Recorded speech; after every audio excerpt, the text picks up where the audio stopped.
nuestros videos anteriores, en el primero, pues presentamos sintéticamente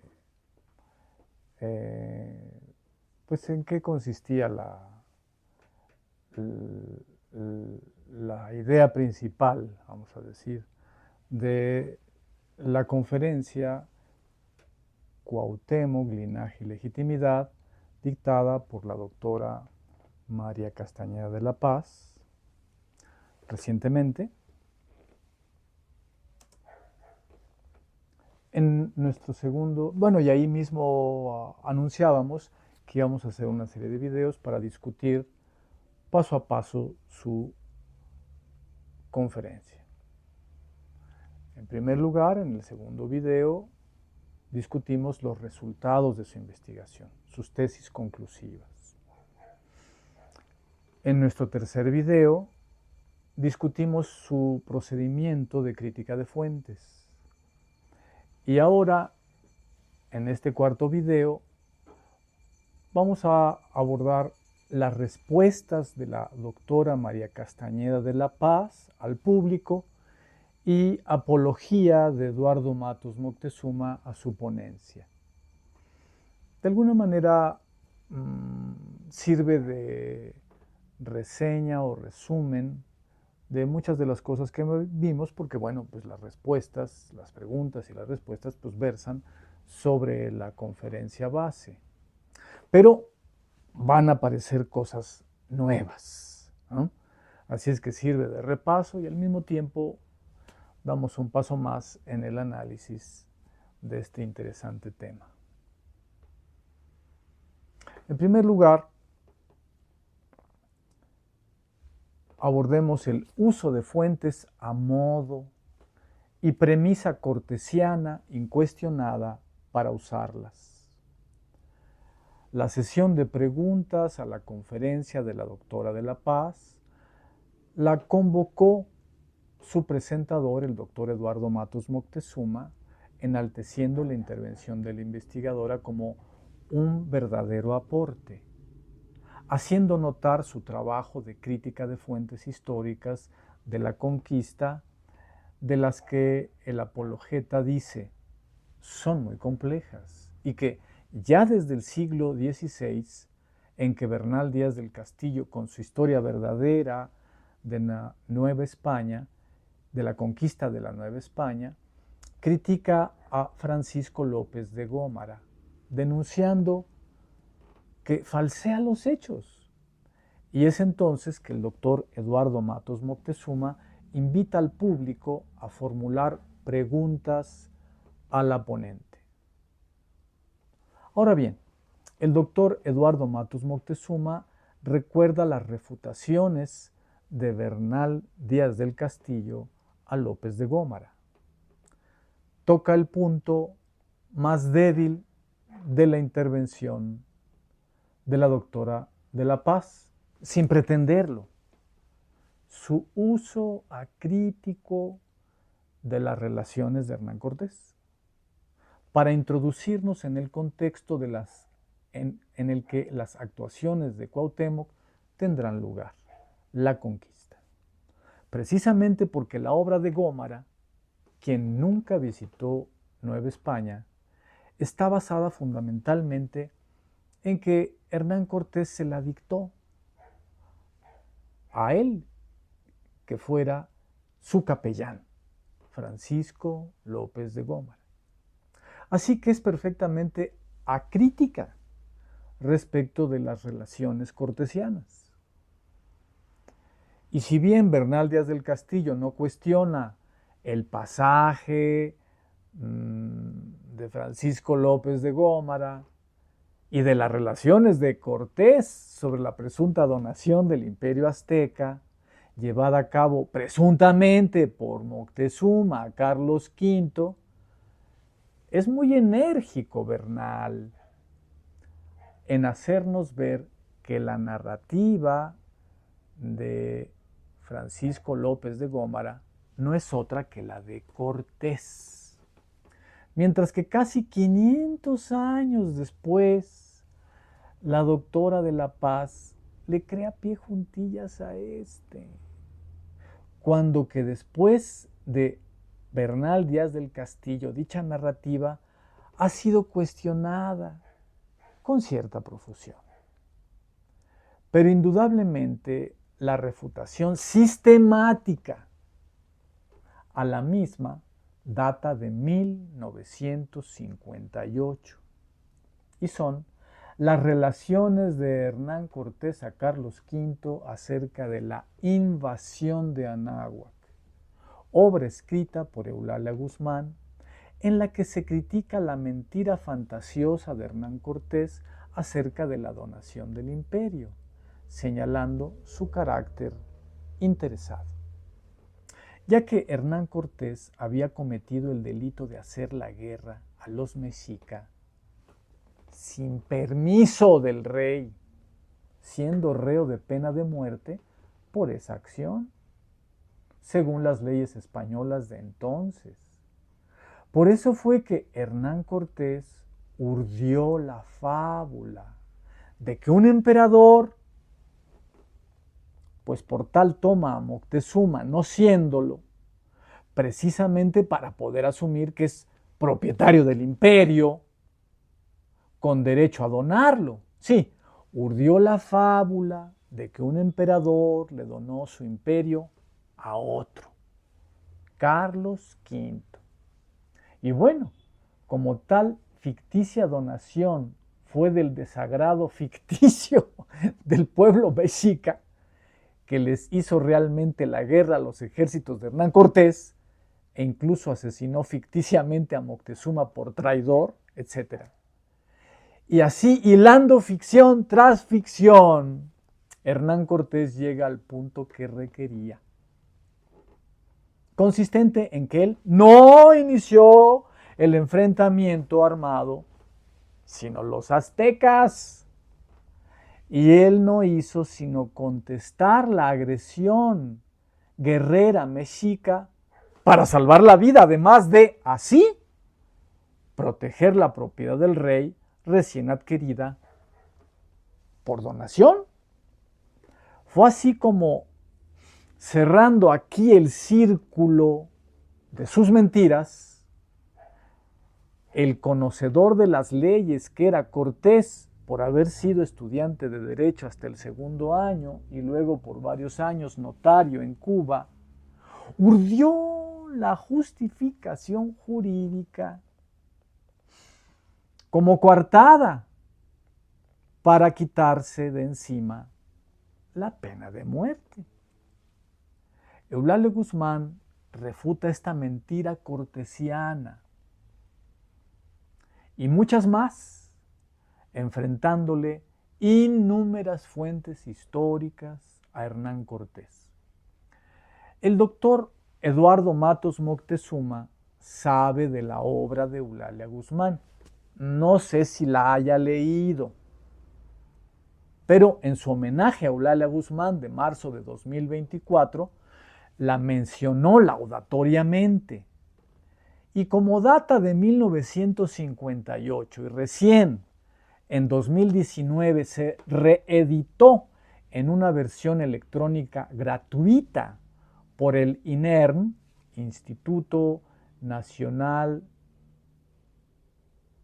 de Estudios Históricos de las Revoluciones en México, es obra de referencia obligada para la historia de la conquista y en especial para hablar sobre Cuauhtémoc, además de estar al alcance de todas las personas gratuitamente. Así que la doctora de la Paz bien podía haberla consultado. Y si quería ella terquear en que la donación del imperio azteca la llevó a cabo Moctezuma, realmente está en su derecho. Pero eso sí, debió sustentar su terquedad contumaz, refutando a quienes no la aceptan. Y en primer lugar la obra de Eulalia Guzmán, que es aquella que lo hace más a fondo. Pero la doctora de la Paz se comportó anticientífica en este punto. y no solo ignorante de la obra de Eulalia Guzmán, ya que si no son 20 autores los que niegan la fantástica donación del imperio, no son uno. Y la doctora de la Paz demostró saberlo, pues al contestar una pregunta del público hizo referencia a la Translatio Imperii. Habló en latín la investigadora, recordando que había ardua polémica entre los historiadores de la conquista y que ella era del bando que creía en Hernán Cortés y que no iba en esta ocasión a ocuparse de polemizar, implicando que su tema era otro. Pero claro que no era otro. Y ella misma puso como premisa fundamental para hablar de Cuauhtémoc y verificar la verdad o mentira de las fuentes históricas que hablan de él, que coincidieran explícita o implícitamente con la mentira cortesiana acerca de la Translatio Imperii de Marras. El comportamiento de la doctora de la Paz a este respecto es entonces cínico o por lo menos incontrolado, porque no obstante que está poniendo como premisa para la crítica de fuentes que va a ejercitar para reconstruir la biografía de Cuauhtémoc, el que dichas fuentes asuman o no la Translatio Imperii, no se ocupa de validar dicho criterio premisial. Por otro lado, cuando el doctor Matos Moctezuma alude a Bernal Díaz del Castillo, autor que también es utilizado por María Castañeda de la Paz, toca una fuente histórica de primera mano. Por ser Bernal, testigo presencial y autor de los hechos que relatan él, Cortés y otros, precisamente en el capítulo 155 de su historia verdadera de la conquista de la Nueva España. Bernal Díaz del Castillo refiere que los mexicas no se rendían ante el asedio de los ejércitos de Hernán Cortés, no obstante que ya el sitio de Tenochtitlan los tenía acabados. Y era cosa sorprendente esta conducta, pero es que los guerreros mexicas les contestaban a Bernal y a otros en medio del combate, cuando los instaban a rendirse viéndolos tan maltrechos. Les contestaban, dice él, dice Bernal, que Cuauhtémoc esperaba la llegada de refuerzos que venían de Porteloloapan, comandados por parientes de su madre de por allá, que llegando atacarían la retaguardia y el costado de las huestes cortesianas, ya atacadas por el frente por Cuauhtémoc, y que así acabarían con ellos. De tal manera que el relato de Bernal Díaz del Castillo señala a la madre de Cuauhtémoc teniendo que ver no con Tlatelolco, como sostiene María Castañeda de la Paz, siguiendo a Fernando de Alba Iztaccíhuatl, dudosa fuente, sino con Teloloapan, siendo Izcateopan pueblo importante de por este rumbo. La doctora de la Paz usó a Bernal Díaz del Castillo como fuente histórica a modo, solo en aquello en lo que convalidaba su narrativa, pero no en aquello que la cuestionaba. No obstante que la obra de Bernal Díaz del Castillo es fuente histórica tan importante y superior a la de Fernando de Alba Iztaccíhuatl. Tal pareciera que la doctora de la Paz detuvo su lectura de la historia verdadera de la conquista de la Nueva España en el capítulo 154. Este uso, a modo de las fuentes históricas y no en vista de esclarecer los hechos, es un procedimiento anticientífico, inaceptable. Bien, pasemos a un segundo gran tema. 13 respuestas, 13, a cual más truculenta. 2.1. La primera pregunta del público a la doctora María Castañeda de la Paz y el Códice Ramírez. ¿Qué fuentes dicen que Cuauhtémoc eliminó a los descendientes de Moctezuma?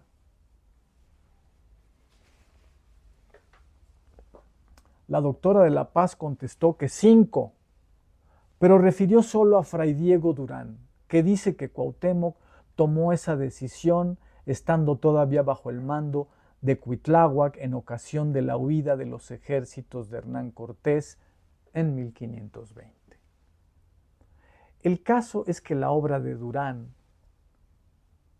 sabido es que está basada en el Códice Ramírez, del que se le acusa, como a Joseph Acosta, de haberlo plagiado. Pero el Códice Ramírez es una obra que la doctora de la Paz elude en reiteradas ocasiones, en que debió recurrir a ella mejor que a sus copistas, a lo Durán y Acosta. Ciertamente, el Códice Ramírez es fuente indígena que nada refiere acerca de la decisión de Cuauhtémoc de asesinar a los hijos de Moctezuma. Así que es cosecha tardía de Durán y no basado en su sólida fuente histórica indígena. Por lo que la investigadora que nos ocupa debió dudar de la aseveración de Durán, mejor que interesarse en fortalecer con ella su acusación de asesinato múltiple a Cuauhtémoc. 2.2, o bueno, otro tema, otro subtema. Repetir y repetir a Cortés y ocultarlo como credo científico.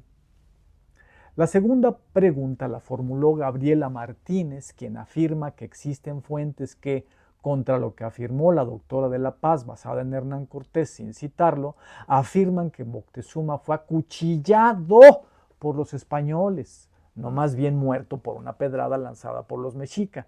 Así que, ¿qué versión aceptar?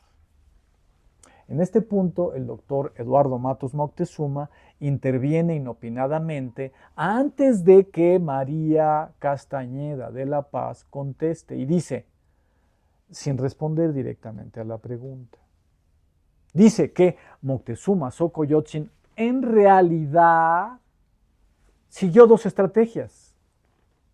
Una, envía obsequios a Hernán Cortés al tiempo que lo invita a que se retire y no venga a Tenochtitlán. Primera táctica diplomática. 2, sigue una táctica guerrera, asediando a los españoles desde Cholula hasta poco antes de su arribo a Tenochtitlan. Ahora bien, el en realidad, utilizado enfáticamente por el doctor Eduardo Matos Moctezuma, pareciera sugerir que la referencia a las 2 presuntas tácticas seguidas por Moctezuma es una deducción lúcida del doctor Eduardo Matos Moctezuma luego de estudiar concienzudamente las efectivas actuaciones de Moctezuma.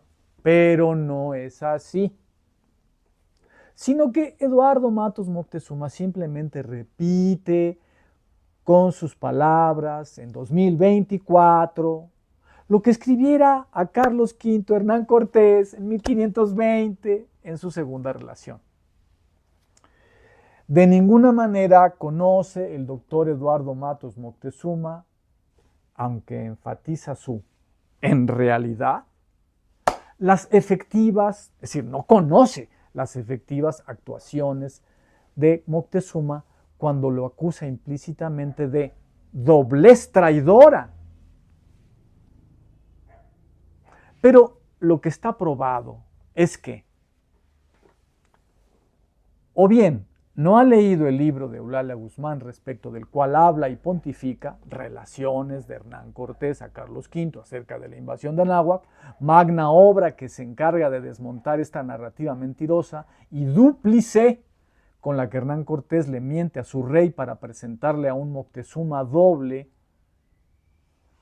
con el que él, Cortés, tuvo que lidiar y al cual tuvo que sufrir hasta que se vio asediado por el pueblo mexica que terminó matando a su monarca. Eulalia Guzmán demuestra, fuentes históricas en mano, que la conducta diplomática de Moctezuma se apegó siempre, no a su talante personal, recto o dual, sino al mandato del Hueytlahtocán o Consejo Supremo, y a las costumbres del pueblo mexica. Regaló e invitó a Hernán Cortés proporcionándole guías, pero eligió visitar a los tlaxcaltecas y al Texcocano Iztlilxóchitl hasta que Moctezuma lo recibió en Tenochtitlan. También por orden de dicho Hueytlahtocán, tras una discusión entre quienes, como Cuitláhuac, hermano de Moctezuma, sostenían que no deberían ser recibidos en Tenochtitlan, y quienes, como Cacama, Tlatoani de Texcoco, sostenían que era costumbre el recibimiento pacífico y que si los visitantes intentaban alguna agresión, el pueblo mexica tenía fuerza de sobra para vencerlos, etc. El doctor Eduardo Matos Moctezuma o bien nada sabe de esta puntual refutación de Eulalia Guzmán, Hernán Cortés, aunque pontifica sobre la obra de la doctora Guzmán, o bien sí la leyó, pero no la cita, ni se atreve a refutarla y hace como que no la conoce, así como pretende que él está esclareciendo el sentido doble de las oscuras actuaciones efectivas de Moctezuma, cuando que en realidad está glosando la mendaz versión de Hernán Cortés, también sin citarlo. En todo caso, después de hacer gala de su ambivalente proceder anticientífico, el doctor Matos Moctezuma no tiene empacho en pasar a ocuparse de la pregunta directa de Gabriela Martínez acerca de si los españoles apuñalaron a Moctezuma causándole la muerte. Ahora el doctor Eduardo Matos Moctezuma no contesta, sino que se muestra erudito al afirmar que la del Pedernal es versión española del siglo XVI, mientras que la del apuñalamiento español como causa de muerte de Moctezuma es versión indígena tardía que culpa del mismo a Pedro de Alvarado. Cuando precisamente Gabriela Martínez tiene ante sí la versión española que expuso la doctora María Castañeda de la Paz, frente a la que ella, Gabriela Martínez, añade la indígena para formular su pregunta acerca de cuál tomar por verdadera.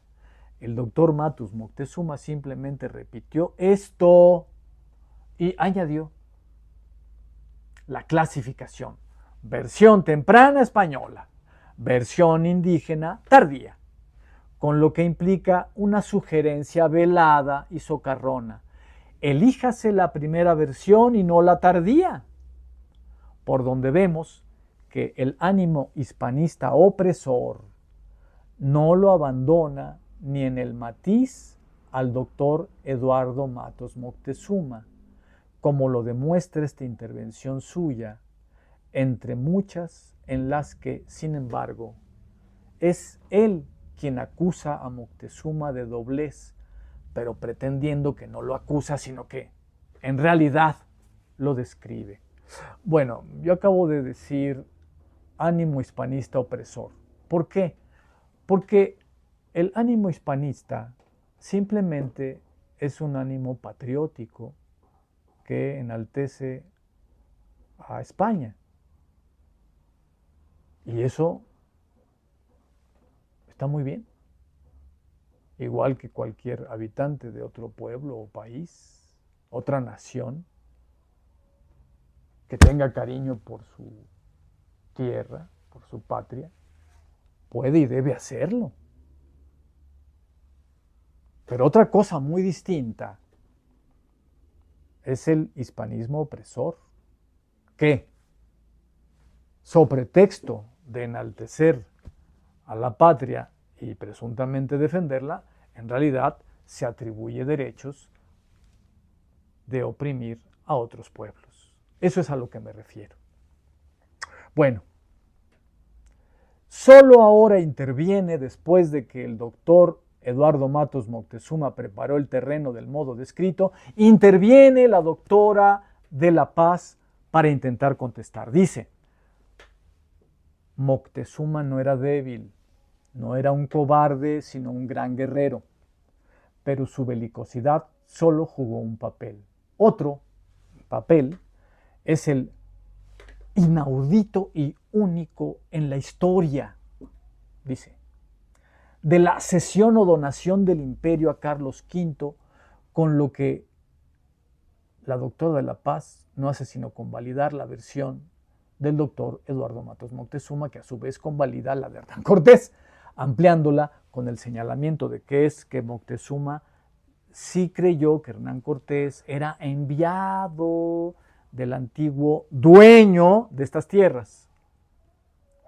Y añade la doctora María Castañeda de la Paz, recordando que el historiador Michel Graulich dijo que Moctezuma murió de una pedrada según testigos oculares, dijo Graulich. Aunque la doctora no especifica cuáles, si alude a Hernán Cortés o a Bernal Díaz del Castillo, etc. De suerte que entre ella y el doctor Eduardo Matos Moctezuma juegan a ser uno el perro llamado Hernán Cortés, que se muerde la cola llamada Bernal Díaz del Castillo, mientras se niegan a decir sus nombres. Y parece que Graulich juega también ese juego en su Moctezuma, apogeo y caída del Imperio Azteca. Otro subtema. El maestro de párvulos que se enoja porque los niños no han puesto atención. La tercera pregunta la formuló Rosa González Sánchez y es, según la refiere la doctora de la Paz, sobre ¿cuáles son mis fuentes? Pero no la contesta la doctora, sino el doctor Eduardo Matos Moctezuma, diciendo que la doctora María de Castañeda de la Paz las fue mencionando a lo largo de su plática. Así que ni para qué preguntar, ni para qué preguntas, ¿no? O dicho de otra manera, el árbitro, Eduardo Matos Moctezuma, le marcó offside al jugador Rosa González Sánchez y el partido finalizó. Ahora nos ocuparemos de dos preguntas sobre la huida de Cuauhtémoc y sobre su carácter. La cuarta y quinta preguntas las formuló Eduardo Bonilla, quien tiene un canal de YouTube, Somos Nómadas, que aborda temas de historia de la conquista y prehispánicos. La cuarta fue acerca de la presunta huida de Cuauhtémoc, ya perdida la batalla de Tenochtitlan, a propósito de que presuntamente lo capturó García Holguín, versión que difiere de la del cronista de Tlatelolco indígena, informante de Fray Bernardino de Sahagún, que dice no que huyó y fue capturado, sino simplemente que Cuauhtémoc fue llevado ante Cortés. Así que pregunta a la doctora que ofrezca decisión entre ambas versiones. La quinta pregunta es argumentada a modo de paradoja a ser resuelta por la doctora y versa a propósito del carácter de Cuauhtémoc y las encontradas versiones sobre el mismo que muestran las fuentes, pues exaltan su valentía, pero luego lo describen huyendo, etc. Eduardo Bonilla planteó la cuestión del siguiente modo, que por 5 ocasiones nos recuerda, incluida la doctora María Castañeda de la Paz, que por 5 ocasiones Hernán Cortés ofrece la paz a Cuauhtémoc, señalándole que si acepta, respetará prerrogativas de dominio a favor de él.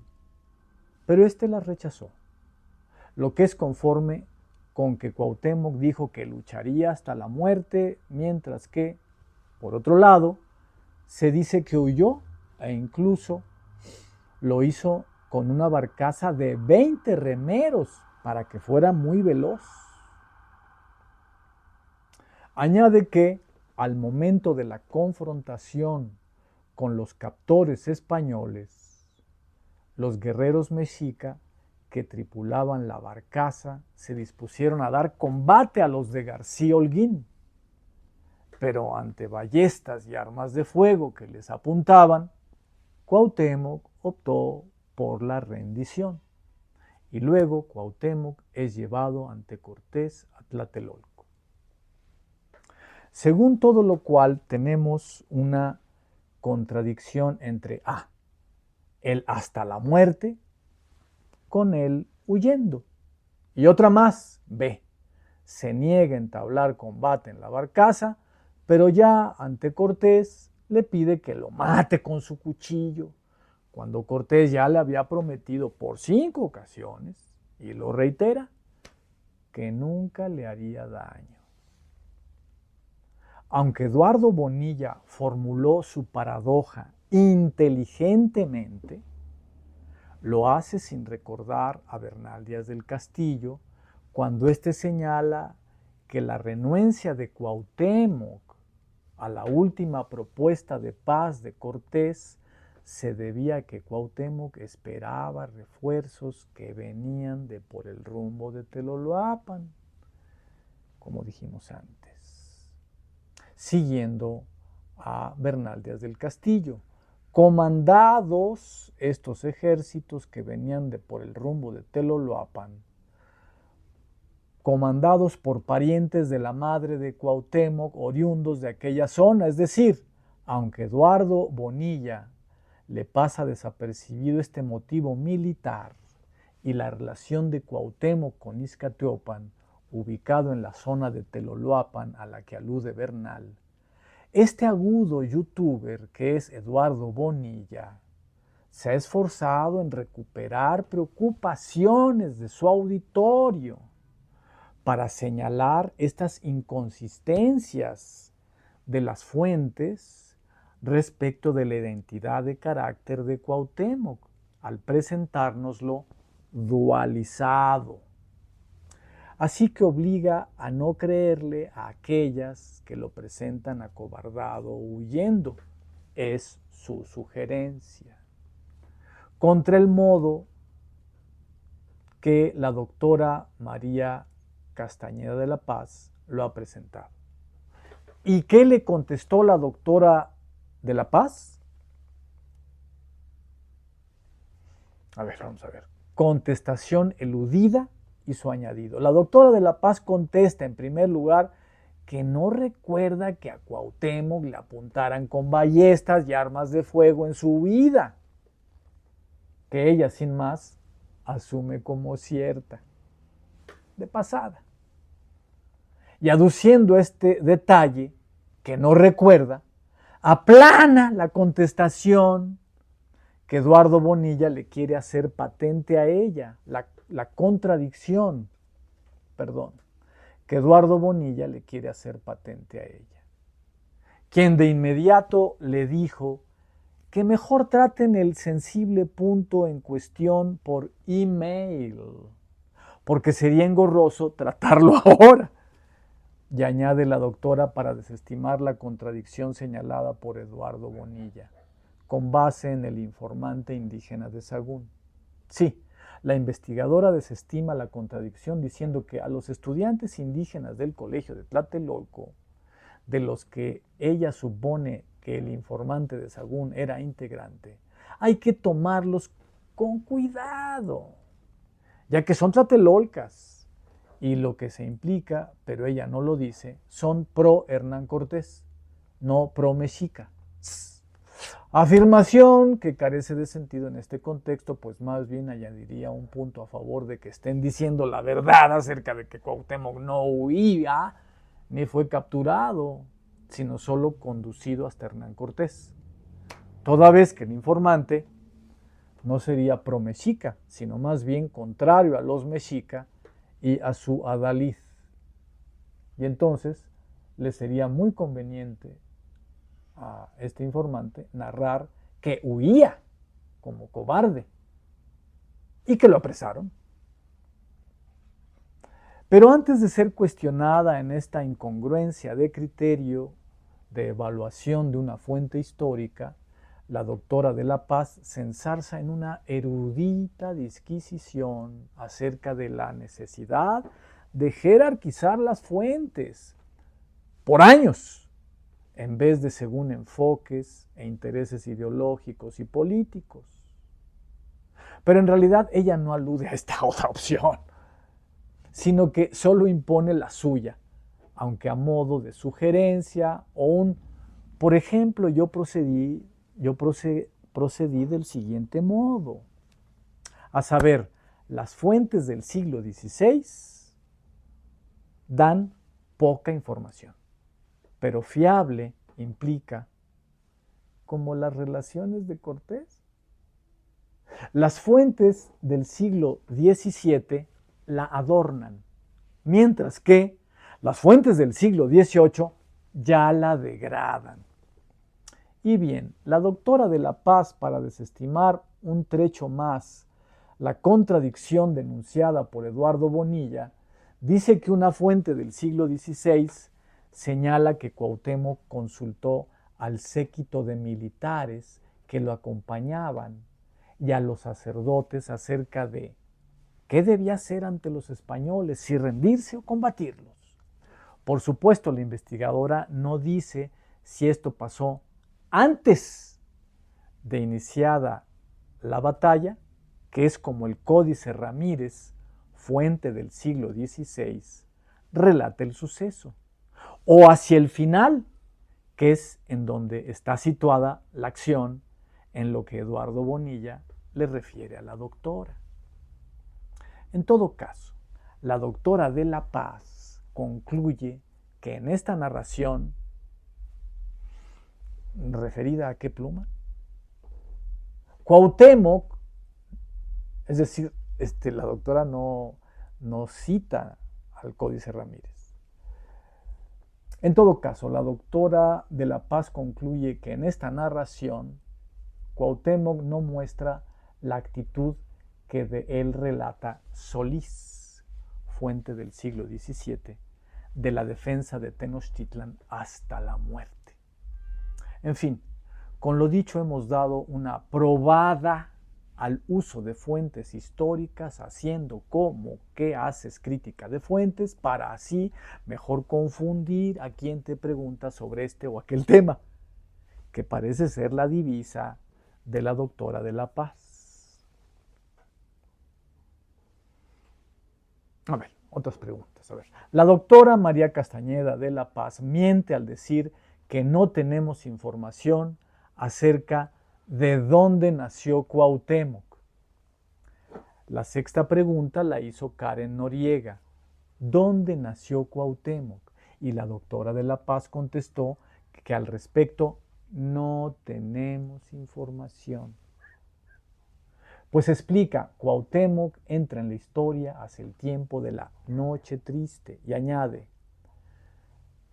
pero si su madre era Tlatelolca, como la investigadora asume sin más, podría, dice, haber sido en Tlatelolco o en Tenochtitlan. Y todavía arguye que los hijos de Moctezuma que estaban en la isla de Tenochtitlan eran los de madre Tenochca, mientras que los de madre de Ecatepec, Tula o Texcoco, etc., esos no estuvieron en la noche triste, sino fuera de la isla porque sus madres eran de fuera. Así que si Cuauhtémoc estaba en la isla, lo más probable es que fuera de allí. Pues normalmente era la madre, añade, la que se desplazaba al domicilio del padre. ¿O no? Pregunta la doctora en medio de las contradicciones que ella misma pone y en realidad vacila, para terminar con que se daban los dos casos. De modo que si la doctora no controla sus afirmaciones, como en este caso, nada más fácil que autorrevocarse, eso sí, solo para pasar luego a hablar de dos opciones y listo. Pero lo peor es que comenzó diciendo una mentira franca y llana, con eso de que no tenemos información acerca de dónde nació Cuauhtémoc, ya que la tradición de Izcateopan afirma contundentemente que nació en Izcateopan, en aquel entonces llamado Zompancuahuitl, que allí pasó su primera infancia, fue enviado a estudiar en el Calmecac de Tenochtitlan y regresó a Zompancuahuitl al término de sus estudios para retornar a petición del Tlatoani a la isla mexica en 1519 para auxiliar con un ejército a Moctezuma ante el arribo de Hernán Cortés a Veracruz. Y tuvo que cumplir Cuauhtémoc dicha encomienda debido a que su abuelo ya estaba muy viejo y su padre, el hijo de Ahuizotl, finado. Eulalia Guzmán demostró científicamente la autenticidad de la tradición escrita de Izcateopan como fuente primaria, escrita o dictada a escribano por testigos presenciales de los acontecimientos del siglo XVI. De tal manera que si la doctora de La Paz rechaza dicha demostración científica o de plano a la tradición de Izcateopan, debe informarlo, además de argumentar por qué la desconoce como fuente, como para decir que no tenemos informes sobre el sitio donde nació Cuauhtémoc. Y como no contraargumentó, como era su obligación, simple y llanamente se comportó de modo anticientífico. Y si de veras nada sabe de dicha tradición, ¿cuál era su deber como científica que aborda la biografía de Cuauhtémoc? Falta a la ciencia y no por ser ignorante deja de decir una mentira.